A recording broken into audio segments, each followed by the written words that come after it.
मेरे प्रिय, कुछ देर के लिए अपनी सांसों को थोड़ा धीमा कर लो। जल्दी कहीं नहीं जाना है। जो बात मैं आज तुमसे कहने जा रहा हूं वह बुद्धि से समझने की नहीं, हृदय में उतरने की बात है। और हृदय में कोई चीज तभी उतरती है जब हम भीतर से थोड़े शांत हों।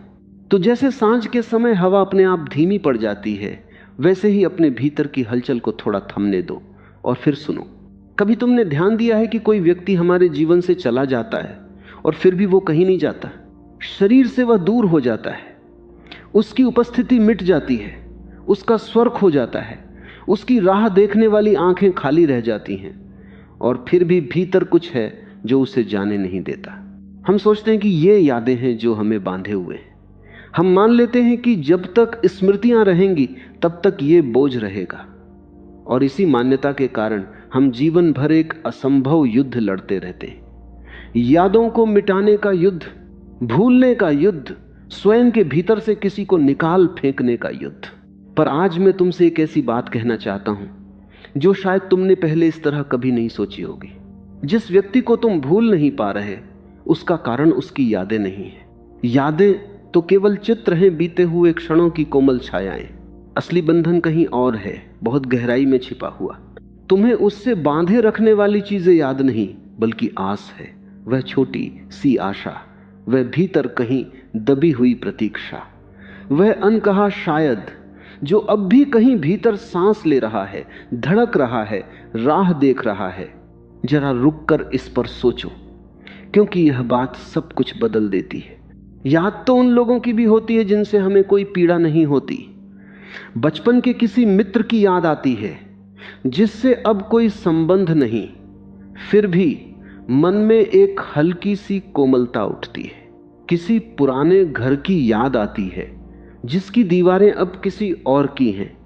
किसी ऐसी दत्तू की याद आती है जो बीत चुकी, किसी ऐसे आंगन की जो अब नहीं रहा।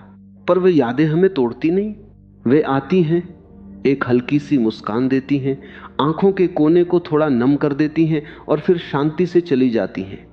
वे हमें रात भर जगाए नहीं रखती, वे हमारे सीने पर पत्थर बनकर नहीं बैठती। फिर ऐसा क्यों है कि किसी एक व्यक्ति की याद आते ही भीतर कुछ छटक जाता है, कोई एक चेहरा मन में उभरता है और सांस अटक जाती है? क्यों कुछ यादें मरहम है और कुछ यादें घाव? अंतर यादों में नहीं है मेरे प्रिय, अंतर इसमें है कि किस याद के साथ हमने अब भी एक उम्मीद बांध रखी है। जिस याद के साथ कोई प्रतीक्षा जुड़ी नहीं, वह याद शांत है। और जिस याद के साथ मन ने कहीं गहरे में यह जोड़ रखा है कि शायद अभी कुछ बाकी है, शायद कुछ बदल जाए, शायद वह लौट आए, वही याद घाव बन जाती है। समझो, याद अपने आप में निर्दोष है। वह तो केवल एक चित्र है, दीवार पर टांगा हुआ। उसे विषैला बनाती है वह प्रतीक्षा जो हमने उस चित्र के पीछे छिपा कर रख दी है। हम यादों से लड़ते हैं, पर यादें हमारी शत्रु कभी थी ही नहीं। हम पूरी रात एक चित्र को दीवार से उतारने की कोशिश में बिता देते हैं, यह जाने बिना कि हमें जो चुभ रहा है वह चित्र नहीं, वह कील है जिस पर वह चित्र टांगा है, और वह कील है आस। इसीलिए जितना हम भूलने की कोशिश करते हैं उतना ही याद और गहरी होती चली जाती है। यह बहुत अजीब बात है, पर तुमने इसे अनुभव किया होगा। जिस बात को भूलने का हम जितना प्रयत्न करते हैं वह उतनी ही अधिक हमारे सामने आ खड़ी होती है, क्योंकि भूलने का प्रयत्न भी तो उसी पर ध्यान देना है। तुम किसी से कहो कि उस वृक्ष के बारे में मत सोचो, और उसके मन में सबसे पहले वही वृक्ष उगाएगा। मन भूलने के आदेश को नहीं समझता, वह केवल इतना समझता है कि किस चीज पर बार बार लौटना है। और जब तुम किसी को भूलने की कोशिश करते हो तो तुम उसी की ओर बार बार लौट रहे होते हो। तो आज हम भूलने की बात नहीं करेंगे, आज हम उस कील की बात करेंगे जिस पर सारा चित्र टांगा है। क्या तुमने कभी सूर्योदय से ठीक पहले के उस गहरे अंधेरे को देखा है? रात अपनी अंतिम घड़ियों में सबसे अधिक काली लगती है, सबसे अधिक लंबी, और मन में यह विश्वास तक उठने लगता है कि शायद यह कभी समाप्त ही न हो। पर वो अंधेरा इसलिए टिका नहीं रहता कि वह कोई शक्तिशाली वस्तु है। अंधेरे का अपना कोई बल नहीं होता, वह केवल प्रकाश की अनुपस्थिति है और कुछ नहीं। वह इसलिए टिका रहता है क्योंकि अभी प्रकाश आया नहीं। और जिस क्षण पूर्व दिशा में एक पतली सी सुनहरी रेखा उभरती है, सारा अंधेरा बिना किसी संघर्ष के विदा हो जाता है। उसे धकेलना नहीं पड़ता, उसे काटना नहीं पड़ता, कोई उससे लड़ता नहीं, बस प्रकाश आता है। और अंधेरा वहां रह ही नहीं पाता क्योंकि अब उसके होने का कोई आधार नहीं बचा। तुम्हारी पीड़ा भी ऐसी ही है मेरे प्रिय। उसे मिटाने के लिए तुम्हें कोई युद्ध नहीं लड़ना है, तुम्हें किसी को भूलने के लिए स्वयं को तोड़ना नहीं है। तुम्हें बस एक सत्य को भीतर उगने देना है, धीरे धीरे, उस पूर्व दिशा की रेखा की तरह। और जब वो सत्य पूरी तरह उग आएगा तो जो अंधेरा अभी इतना भारी लगता है वो अपने आप विदा हो जाएगा। तुम्हें उससे लड़ना नहीं पड़ेगा। तुम केवल हैरानी से देखोगे कि वो कब और कैसे चला गया। पर वो सत्य क्या है? उस सत्य तक पहुंचने से पहले हमें अपने मन की एक बहुत गहरी और बहुत सूक्ष्म क्रिया को समझना होगा। ध्यान से सुनो। जब कोई व्यक्ति हमारे जीवन से जाता है तो हम सोचते हैं कि बस वही गया, वह एक व्यक्ति, उसका चेहरा, उसकी हंसी, उसका साथ, बस इतना ही चला गया। पर सच इससे कहीं बड़ा और कहीं अधिक मार्मिक है। उसके जाने के साथ केवल वह व्यक्ति नहीं जाता, उसके साथ चली जाती हैं वे सारी कल्पनाएं जो हमने वर्षों में उसके इर्द गिर्द बुनी थीं, चले जाते हैं। वे सपने जो हमने अभी देखना शुरू ही किया था, टूट जाती हैं वे तस्वीरें जो हमने भविष्य की दीवार पर पहले से टांग दी थी। हमने मन सोच रखा था कि आने वाला समय कैसा होगा, किन रास्तों पर साथ चलेंगे, कौन सी दुतुएं साथ देखेंगे, किस वृक्ष के नीचे बैठकर कौन सी बातें करेंगे, जीवन की कौन सी संध्याएं एक दूसरे के साथ बिताएंगे, बुढ़ापे में कैसी शामें होंगी, कैसी चुप्पियां होंगी जो शब्दों से भी अधिक गहरी होंगी। वह व्यक्ति तो शायद एक क्षण में, एक मोड़ पर, एक निर्णय में चला गया, पर वे सारी रचनाएं जो हमारे मन ने महीनों और वर्षों में बहुत प्रेम से, बहुत आशा से गढ़ी थीं, वे भी उसी एक क्षण में ढह गईं। और यही असली पीड़ा छिपी है। इसे बहुत ध्यान से, बहुत धीरे से अपने भीतर उतरने दो। तुम्हारी पीड़ा का बड़ा हिस्सा उस व्यक्ति के जाने से नहीं आता, वह आता है उस भविष्य के टूटने से जिसे तुम्हारे मन ने पहले ही सच मान लिया था। तुम जिस आने वाले कल का शोक मना रहे हो वह कल कभी आया ही नहीं था। वह केवल मन की एक रचना थी, एक सुंदर चित्र जो अभी रंगों में ही था, जो अभी कैनवास पर उतरा भी नहीं था। पर मन ने उस चित्र को इतनी बार देखा, उसमें इतनी बार जिया, उसे इतनी बार सहलाया कि वह उसे वास्तविक मान बैठा। और जब वो व्यक्ति गया तो वह अनगढ़ा चित्र भी छिन गया। अब तुम एक ऐसी वस्तु के खो जाने पर रो रहे हो जो कभी तुम्हारे हाथ में आई ही नहीं थी। यह समझना बहुत कठिन है, मैं जानता हूं, क्योंकि वह भविष्य तुम्हें इतना सच्चा लगता था। तुमने उसे इतनी बार अपने भीतर जिया था कि वह तुम्हें स्मृति जैसा प्रतीत होने लगा था, जबकि वह कभी घटा ही नहीं। यह मन की एक अद्भुत और अत्यंत दुखद शक्ति है। वह उस चीज को भी इतना ठोस, इतना जीवंत बना देता है जो अभी तक केवल संभावना थी, और फिर उसी कल्पना के खो जाने पर वैसे ही रोता है, वैसे ही तड़पता है जैसे किसी सच्ची, छुई हुई, जी हुई वस्तु के खोने पर। देखो, एक बीज को जब किसान बोता है तो वह केवल बीज नहीं बोता, वह अपने मन में पहले से ही एक पूरा वृक्ष बो देता है। वह कल्पना कर लेता है कि इससे कैसी डालियां निकलेंगी, कैसी छाया फैलेगी, किस मौसम में कैसे फल लगेंगे, कौन उन फलों को खाएगा, कौन उस छाया में विश्राम करेगा। पर मान लो वह बीज अंकुरित ही न हो, मान लो वह मिट्टी के भीतर ही सूख जाए, अब किसान किस बात का शोक करे? उस वृक्ष का जो कभी था ही नहीं, उस छाया का जो कभी पड़ी ही नहीं, उन फलों का जो कभी लगे ही नहीं, वह सब तो केवल मन के भीतर उगा था, मिट्टी में नहीं। और संभावना के टूटने का दुख इतना गहरा इसलिए लगता है क्योंकि मन ने उसे कभी संभावना माना ही नहीं था। उसने उसे निश्चितता मान लिया था, उसने अनिश्चित को निश्चित समझ लिया था, और यही सारी पीड़ा की जड़ है। अब मैं तुम्हें इस सत्य के और भी भीतर ले जाना चाहता हूं, उस जगह जहां बहुत कम लोग जाने का साहस करते हैं, क्योंकि वहां जो दिखता है वह पहले चुभता है और फिर मुक्त करता है। जब तुम किसी को पकड़कर बैठे होते हो तो क्या तुम सचमुच उस व्यक्ति को पकड़े होते हो? रुककर बहुत ईमानदारी से अपने भीतर देखो। तुम जिसे याद कर रहे हो, क्या वह वही व्यक्ति है जैसा वह वास्तव में था, अपनी सारी कमजोरियों, अपने सारे विरोधाभासों और अपने उन क्षणों के साथ जब उसने तुम्हें दुख भी दिया? या वह एक रूप है जो तुमने उसे दे रखा है, एक छवि जो शायद उस वास्तविक व्यक्ति से भी अधिक सुंदर है? यह बहुत सूक्ष्म अंतर है, पर यह सब कुछ बदल देता है। मन वास्तव में उस व्यक्ति को पकड़कर नहीं बैठा होता, मन पकड़कर बैठा होता है उस अपने ही रूप को जो वह उस व्यक्ति के साथ होने पर बन जाता था। यह बात बहुत गहरी है, इसे फिर से सुनो। तुम जिसके लिए तड़प रहे हो वह केवल वह व्यक्ति नहीं है, तुम उस अपने आप के लिए भी तड़प रहे हो जो तुम उसके साथ होकर बन जाते थे। सोचो, उसके साथ रहते हुए तुम कौन थे? तुम अधिक हंसते थे, तुम्हारी हंसी अधिक खुली होती थी, तुम अधिक जीवंत थे, अधिक उपस्थित थे, अधिक तुम स्वयं थे।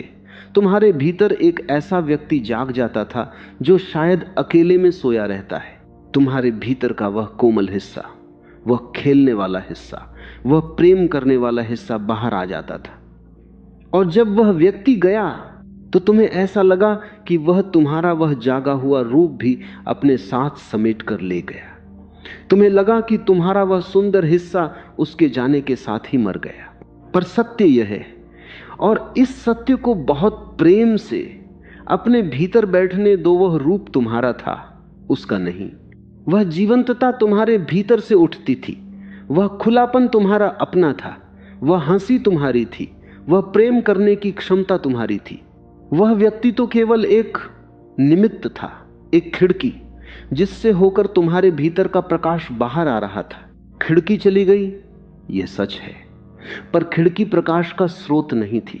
प्रकाश तो भीतर था और अब भी भीतर है। तुम उस प्रकाश के लिए तरस रहे हो जो कभी तुम्हें छोड़कर गया ही नहीं, जो इस क्षण भी तुम्हारे भीतर मौजूद है, बस किसी खिड़की की प्रतीक्षा में।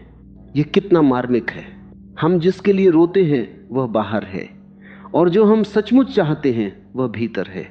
हम सोचते हैं कि वह व्यक्ति हमारी पूर्णता था, जबकि वह केवल एक दर्पण था जिसमें हमें अपनी ही पूर्णता पहली बार स्पष्ट दिखाई दी थी। दर्पण के सामने खड़े होकर हमने अपना सुंदर रूप देखा और भूल से यह मान लिया कि वह सुंदरता दर्पण की है। फिर दर्पण टूट गया और हमें लगा कि हमारी सुंदरता भी टूट गई। पर तुम वह नहीं हो जो दर्पण में दिखता था, तुम वह हो जो दर्पण के सामने खड़ा था। दर्पण के बिना भी तुम वही हो, उतने ही पूर्ण, उतने ही सुंदर। बस अब तुम्हें अपनी सुंदरता को बिना दर्पण के पहचानना सीखना है, और यहीं से एक बहुत बड़ी मुक्ति का द्वार खुलता है। यदि वह जीवंतता तुम्हारी थी तो वह आज भी तुम्हारी है। यदि वह प्रकाश तुम्हारे भीतर से उठता था तो वह आज भी तुम्हारे भीतर है। तुमने उसे केवल किसी और के पास रख दिया था, यह सोचकर कि वह उसी का है, कि वह उसी के स्पर्श से जलता है। अब समय है उसे वापस अपने भीतर पहचानने का, उसे वापस अपना मान लेने का। जरा सोचो, और बहुत ईमानदारी से सोचो, उस व्यक्ति से मिलने से पहले तुम कौन थे? क्या तुम अधूरे थे? क्या तुम्हारा अस्तित्व आधा था, खंडित था? नहीं, तुम तब भी एक पूरे मनुष्य थे। तुम्हारे भीतर भी एक पूरा संसार था। अपने सपने थे, अपनी सांसें थीं, अपना आकाश था, अपनी सुबहें थीं, अपनी शामें थीं। तुम हंसते थे, रोते थे, जीते थे किसी और के बिना भी पूरी तरह। फिर वो व्यक्ति आया और एक मीठे भ्रम में तुम्हें लगा कि अब तुम पूरे हुए हो, कि अब जाकर तुम संपूर्ण हुए हो, कि इससे पहले तुम कुछ अधूरे थे। पर यह एक सुंदर धोखा था मेरे प्रिय। तुम पहले से पूरे थे, उसने तुम्हें पूरा नहीं किया। उसने केवल तुम्हारी पहले से मौजूद पूर्णता को और स्पष्ट कर दिया, उसे और चमका दिया, उसे तुम्हारी अपनी आंखों के सामने ला दिया। और अब जब वो गया है तो तुम अधूरे नहीं हुए हो, तुम वही पूरे मनुष्य हो जो उससे मिलने से पहले थे। बस तुम्हें एक भ्रम हो गया है, एक गहरा भ्रम कि तुम्हारी पूर्णता उसके पास चली गई। पर पूर्णता कोई वस्तु नहीं है जिसे कोई उठाकर ले जा सके। वह तुम्हारा स्वभाव है, और स्वभाव कभी किसी के साथ नहीं जाता। एक पूरा चांद किसी बादल के आ जाने से छोटा नहीं हो जाता। बादल आता है, चांद को ढक लेता है, और हमें नीचे से लगता है कि चांद घट गया, छिप गया, मिट गया, पर चांद वही है ऊपर, पूरा का पूरा, अपनी सारी चांदनी समेटे हुए। बादल केवल हमारी दृष्टि को रोकता है, चांद को नहीं घटाता है। फिर बादल हटता है और हम आश्चर्य से देखते हैं कि चांद तो वही था। वैसा ही पूर्ण तुम्हारी पूर्णता पर भी केवल एक बादल आया है, एक पीड़ा का बादल, एक प्रतीक्षा का बादल। वह बादल अब धीरे धीरे छंट रहा है और तुम्हें जल्द ही अपना पूरा रूप फिर से दिखाई देगा। एक वृक्ष को देखो जो शरद ऋतु में अपने सारे पत्ते गिरा देता है। वह नंगा खड़ा रह जाता है और कोई राहगीर उसे देखकर सोच सकता है कि यह वृक्ष अब अधूरा हो गया, उजड़ गया, समाप्त हो गया। पर क्या वृक्ष स्वयं को अधूरा मानता है? नहीं, वह अपनी गहरी जड़ों में जानता है कि उसकी पूर्णता उसके पत्तों में नहीं थी। पत्ते तो आते हैं, जाते हैं, फिर आते हैं। वृक्ष की पूर्णता उसकी जड़ों में है, उसके धैर्य में है, उस मौन में है जिससे वह वसंत की प्रतीक्षा करता है, बिना किसी घबराहट के, बिना यह सोचे कि अब क्या होगा। तुम्हारी जड़ें भी तुम्हारे भीतर है। जो आया और गया वह पत्तों जैसा था। तुम वृक्ष हो, और वृक्ष कभी अपने गिरे हुए पत्तों के कारण अधूरा नहीं होता। मन वास्तव में उस व्यक्ति को नहीं पकड़कर बैठा होता, मन पकड़कर बैठा होता है उस अपने ही रूप को जो वह उस व्यक्ति के साथ होने पर बन जाता था। यह बात बहुत गहरी है, इसे फिर से सुनो। तुम जिसके लिए तड़प रहे हो वह केवल वह व्यक्ति नहीं है, तुम उस अपने आप के लिए भी तड़प रहे हो जो तुम उसके साथ होकर बन जाते थे। सोचो, उसके साथ रहते हुए तुम कौन थे? तुम अधिक हंसते थे, तुम्हारी हंसी अधिक खुली होती थी, तुम अधिक जीवंत थे, अधिक उपस्थित थे, अधिक तुम स्वयं थे। तुम्हारे भीतर एक ऐसा व्यक्ति जाग जाता था जो शायद अकेले में सोया रहता है।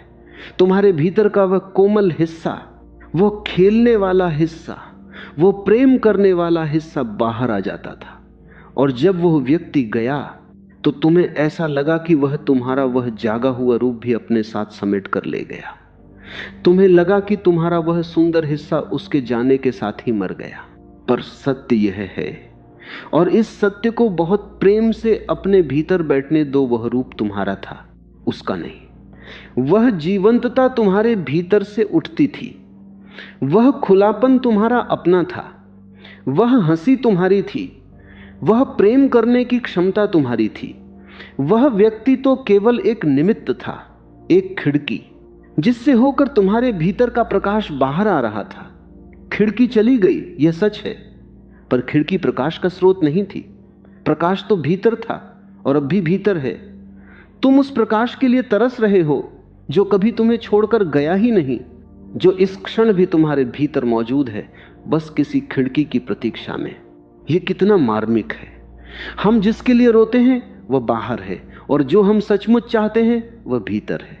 हम सोचते हैं कि वह व्यक्ति हमारी पूर्णता था, जबकि वह केवल एक दर्पण था जिसमें हमें अपनी ही पूर्णता पहली बार स्पष्ट दिखाई दी थी।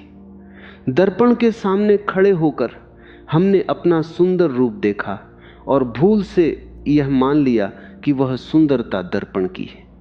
फिर दर्पण टूट गया और हमें लगा कि हमारी सुंदरता भी टूट गई। पर तुम वह नहीं हो जो दर्पण में दिखता था, तुम वह हो जो दर्पण के सामने खड़ा था। दर्पण के बिना भी तुम वही हो, उतने ही पूर्ण, उतने ही सुंदर।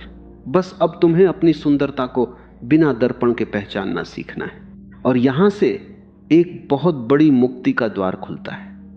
यदि वह जीवंतता तुम्हारी थी तो वह आज भी तुम्हारी है। यदि वह प्रकाश तुम्हारे भीतर से उठता था तो वह आज भी तुम्हारे भीतर है। तुमने उसे केवल किसी और के पास रख दिया था, यह सोचकर कि वह उसी का है, कि वह उसी के स्पर्श से जलता है। अब समय है उसे वापस अपने भीतर पहचानने का, उसे वापस अपना मान लेने का। जरा सोचो, और बहुत ईमानदारी से सोचो, उस व्यक्ति से मिलने से पहले तुम कौन थे? क्या तुम अधूरे थे? क्या तुम्हारा अस्तित्व आधा था, खंडित था? नहीं, तुम तब भी एक पूरे मनुष्य थे, तुम्हारे भीतर भी एक पूरा संसार था, अपने सपने थे, अपनी सांसें थीं, अपना आकाश था, अपनी सुबहें और अपनी शामें थीं। तुम हंसते थे, रोते थे, जीते थे किसी और के बिना भी पूरी तरह। फिर वो व्यक्ति आया और एक मीठे भ्रम में तुम्हें लगा कि अब तुम पूरे हुए, कि अब जाकर तुम संपूर्ण हुए, कि इससे पहले तुम कुछ अधूरे थे। पर यह एक सुंदर धोखा था मेरे प्रिय। तुम पहले से पूरे थे, उसने तुम्हें पूरा नहीं किया। उसने केवल तुम्हारी पहले से मौजूद पूर्णता को और स्पष्ट कर दिया, उसे और चमका दिया, उसे तुम्हारी अपनी आंखों के सामने ला दिया। और अब जब वह गया है तो तुम अधूरे नहीं हुए हो, तुम वही पूरे मनुष्य हो जो उससे मिलने से पहले थे। बस तुम्हें एक भ्रम हो गया है, एक गहरा भ्रम कि तुम्हारी पूर्णता उसके पास चली गई। पर पूर्णता कोई वस्तु नहीं जिसे कोई उठाकर ले जा सके। वह तुम्हारा स्वभाव है, और स्वभाव कभी किसी के साथ नहीं जाता। एक पूरा चांद किसी बादल के आ जाने से छोटा नहीं हो जाता। बादल आता है, चांद को ढक लेता है, और हमें नीचे से लगता है कि चांद घट गया, छिप गया, मिट गया। पर चांद वही है ऊपर, पूरा का पूरा अपनी सारी चांदनी समेटे हुए। बादल केवल हमारी दृष्टि को रोकता है, चांद को नहीं घटाता। फिर बादल हटता है और हम आश्चर्य से देखते हैं कि चांद तो वही था, वैसा ही पूर्ण। तुम्हारी पूर्णता पर भी केवल एक बादल आया है, एक पीड़ा का बादल, एक प्रतीक्षा का बादल। वह बादल अब धीरे धीरे छंट रहा है और तुम्हें जल्द ही अपना पूरा रूप फिर से दिखाई देगा। एक वृक्ष को देखो जो शरद तुम्हें अपने सारे पत्ते गिरा देता है, वह नंगा खड़ा रह जाता है, और कोई राहगीर उसे देखकर सोच सकता है कि यह वृक्ष अब अधूरा हो गया, उजड़ गया, समाप्त हो गया। पर क्या वृक्ष स्वयं को अधूरा मानता है? नहीं।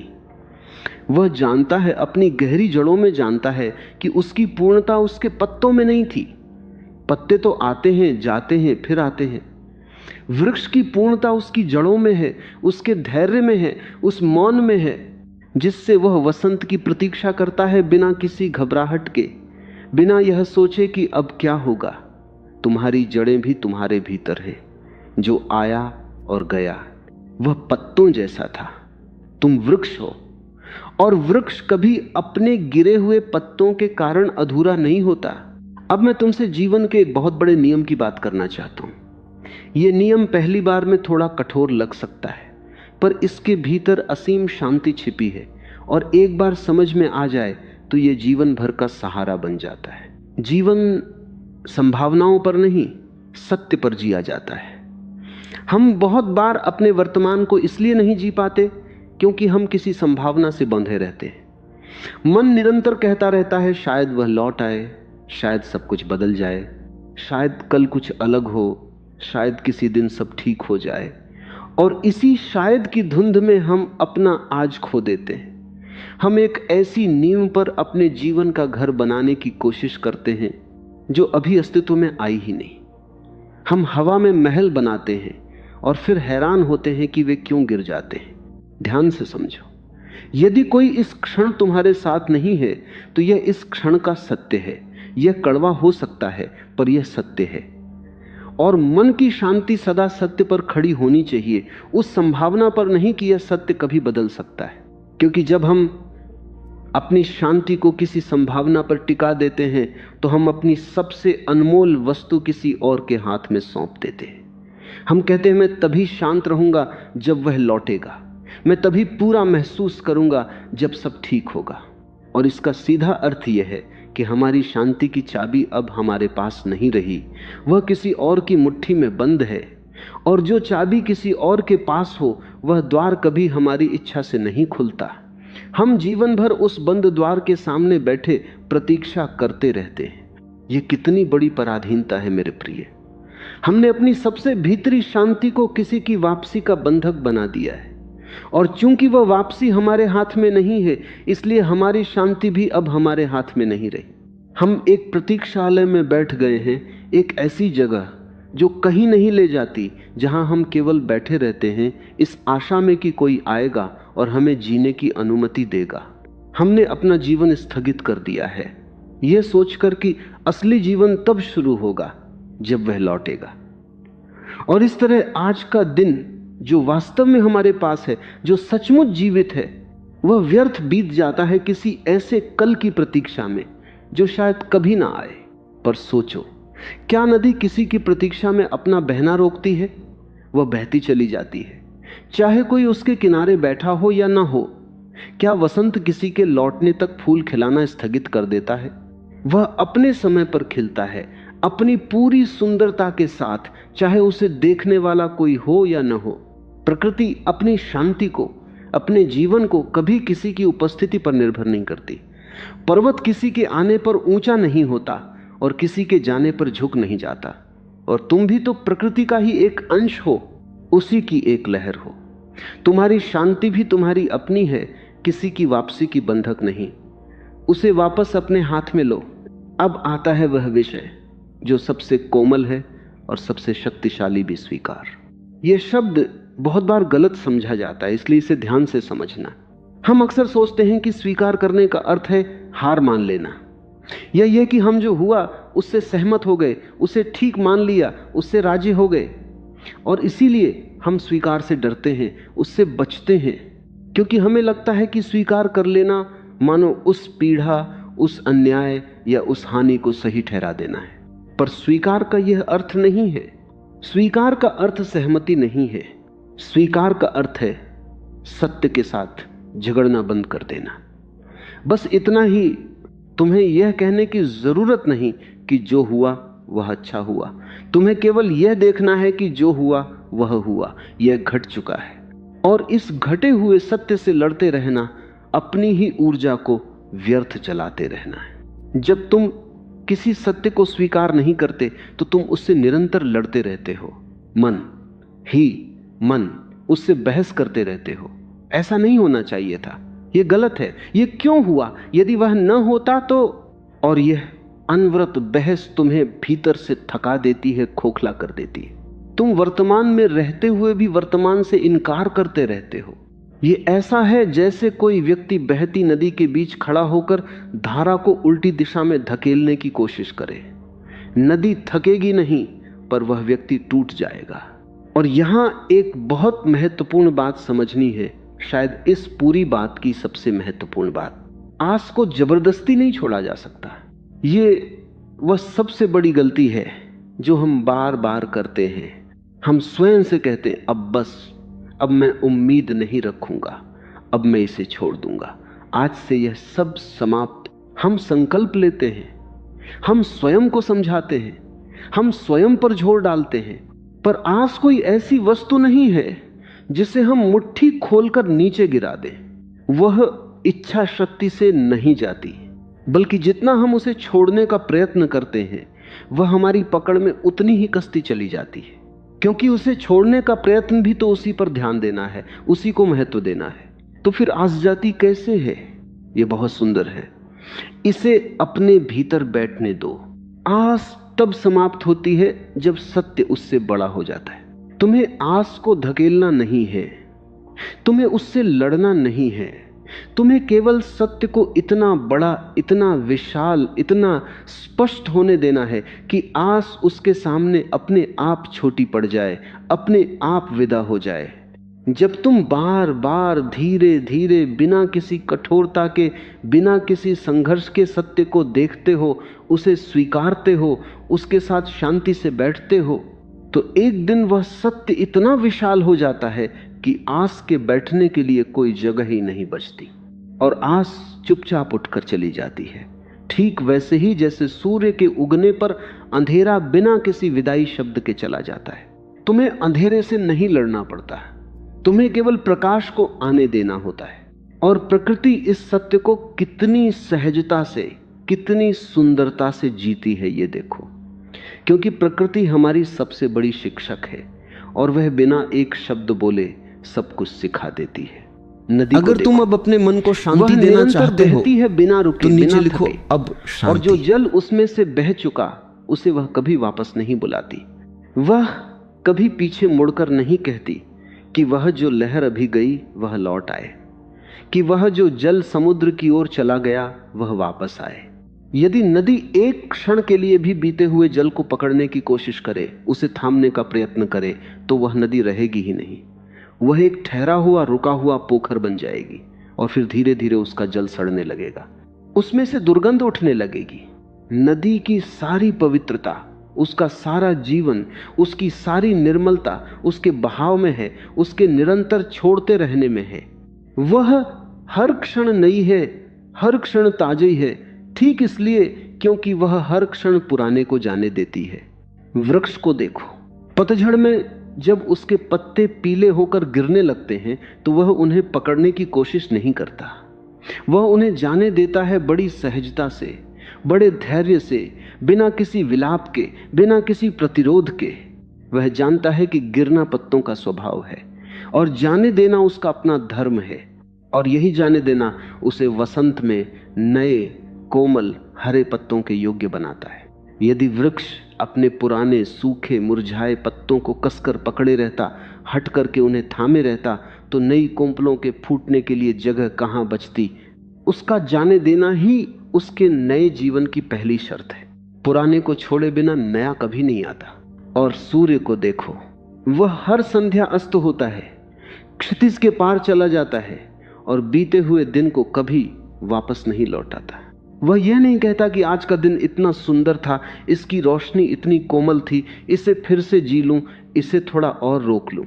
वह जानता है कि उसका काम बीते दिन को थामना नहीं है, बल्कि एक नए दिन को उगाना है।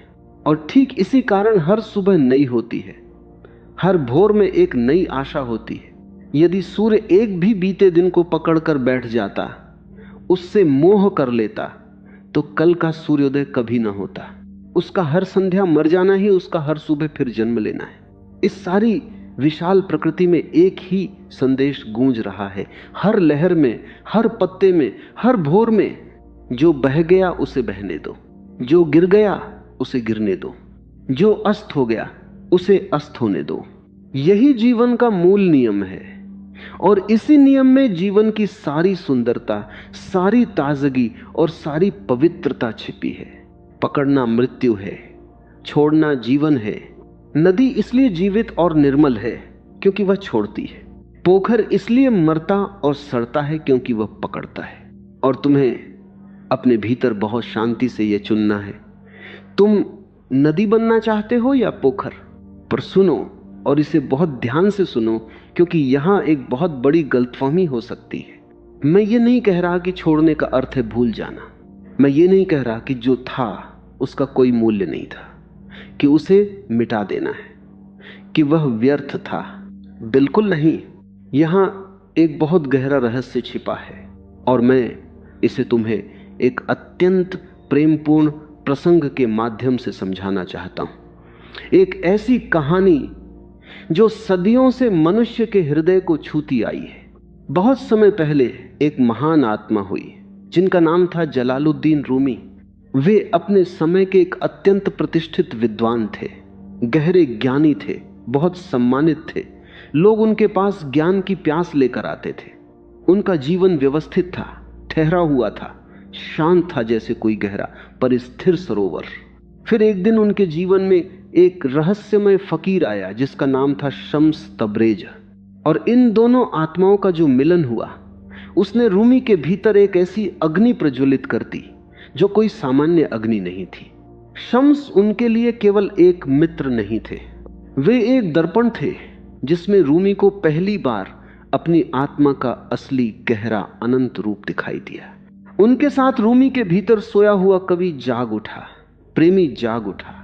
वह जाग उठा जो अब तक ज्ञान की मोटी किताबों के नीचे दबा पड़ा था। एक विद्वान एक प्रेमी में बदल गया, एक दीपक एक अग्नि में। पर फिर एक दिन शम्स चले गए। कुछ कहते हैं वे कहीं दूर निकल गए, कुछ कहते हैं उन्हें संसार ने सदा के लिए छीन लिया। और रूमी पर मानो पूरा आकाश टूट पड़ा। उनका वह मित्र, वह दर्पण, वह अग्नि जलाने वाला, वह अचानक चला गया। अब जरा सोचो, रूमी उस क्षण क्या कर सकते थे? वे वर्षों तक केवल विलाप कर सकते थे। वे अपना शेष जीवन शम्स की प्रतीक्षा में बिता सकते थे उस शायद में जीते हुए कि वे एक दिन लौट आएंगे, कि एक दिन वह द्वार पर दस्तक देंगे। वे उस प्रतीक्षालय में बैठ सकते थे जिसकी बात हमने अभी की। पर रूमी ने कुछ और किया, और ठीक यही चीज उन्हें सदियों के लिए अमर बना गई। रूमी ने अपनी पीड़ा से लड़ाई नहीं की, उन्होंने उसे मिटाने की कोशिश नहीं की, उन्होंने उसे भूलने का असंभव प्रयत्न नहीं किया। उन्होंने कुछ अधिक सुंदर, अधिक साहसी किया। उन्होंने उस पीड़ा को रूपांतरित कर दिया। शम्स के विरह की वह असहनीय अग्नि जो उन्हें भीतर से जलाकर राख कर सकती थी, उसी अग्नि से उन्होंने ऐसे काव्य को जन्म दिया जो सदियों बाद आज भी लाखों हृदयों को रोशन कर रहा है, सांत्वना दे रहा है, जगा रहा है। उन्होंने कहा कि जिसे वे अब तक बाहर खोज रहे थे वह अब उनके अपने भीतर समा गया है। शम्स का बाहरी रूप चला गया, पर शम्स का सार रूमी के भीतर एक स्थायी प्रकाश बनकर बस गया। उनकी पीड़ा शोक का रुदन नहीं बनी, वह प्रेम का गीत बन गई, मिलन का गीत बन गई। उस मिलन का गीत जो अब बाहर नहीं भीतर घट रहा था। यह प्रसंग हमें एक अमूल्य सत्य सिखाता है जिसे सोने की तरह सहेज कर रखना चाहिए। पीड़ा को मिटाया नहीं जाता, यह सच है, और इसे स्वीकार कर लेना ही पहला विश्राम है। तुम जो पीड़ा इस समय अनुभव कर रहे हो उसे तुम जबरदस्ती बाहर नहीं निकाल सकते, उसे झटक कर फेंक नहीं सकते, पर तुम उसके साथ कुछ और कर सकते हो, कुछ अद्भुत कर सकते हो।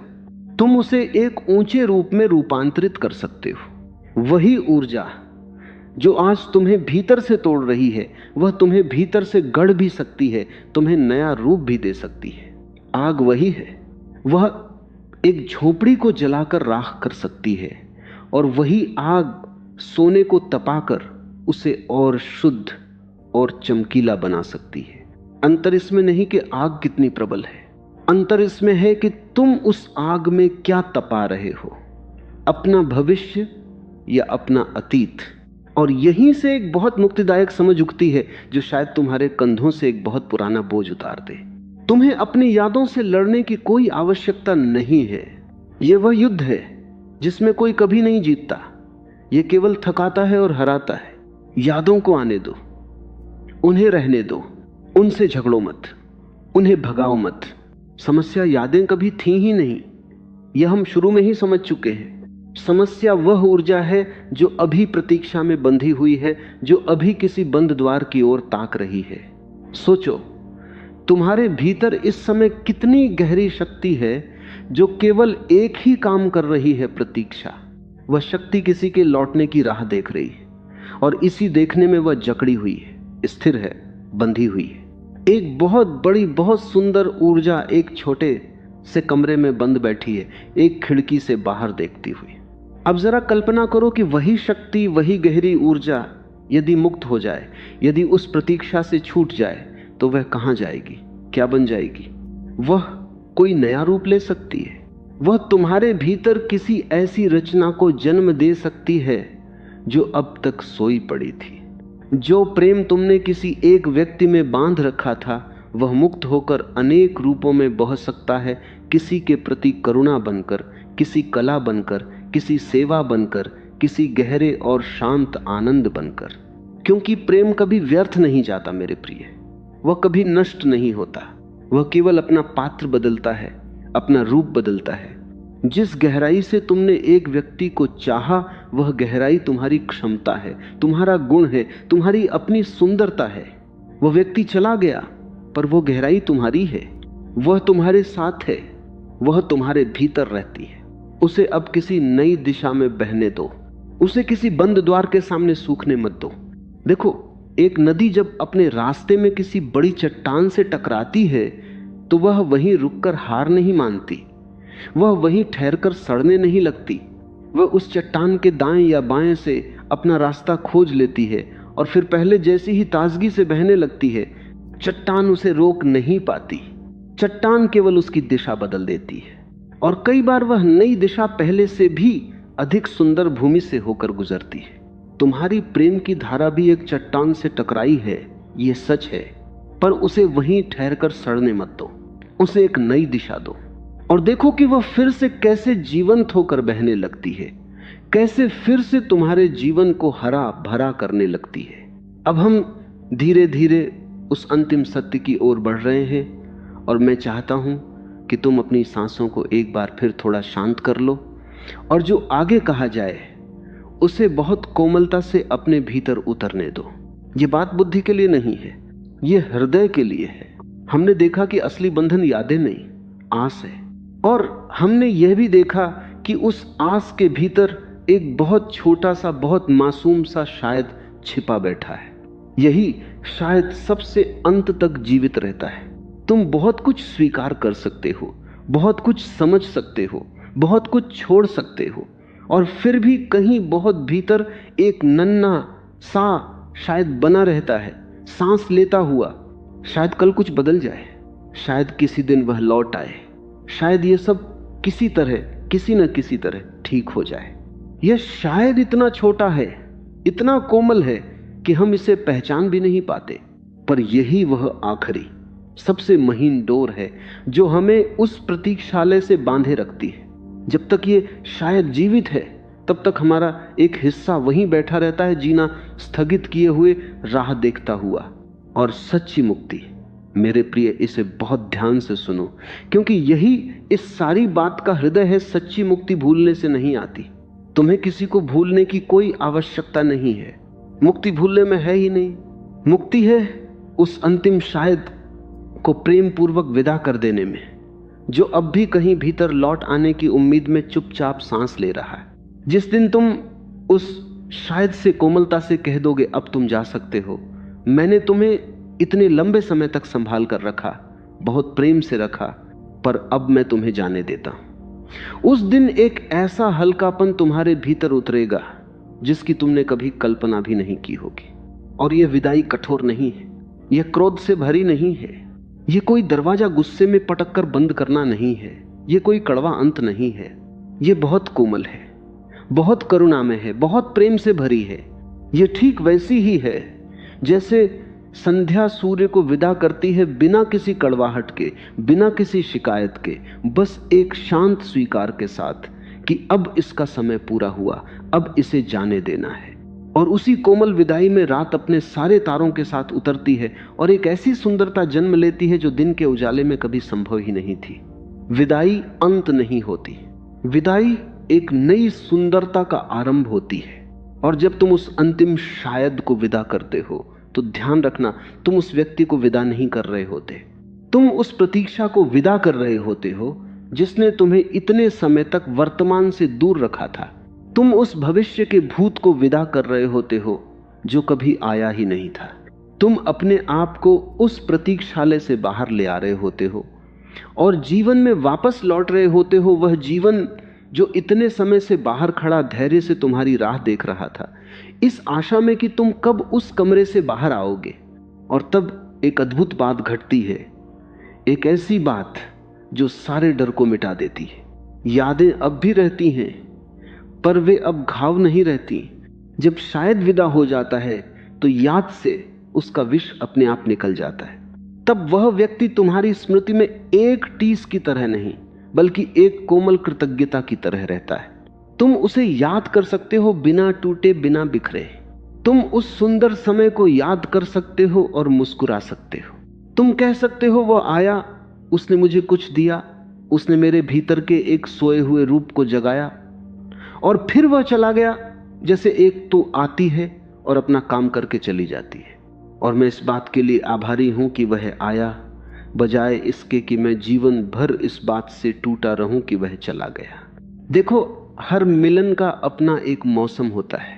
कुछ लोग हमारे जीवन में वसंत की तरह आते हैं, वे सब कुछ खिला देते हैं, हर सूखी डाली पर फूल ले आते हैं और फिर अतु की तरह ही अपना समय पूरा करके चले जाते हैं।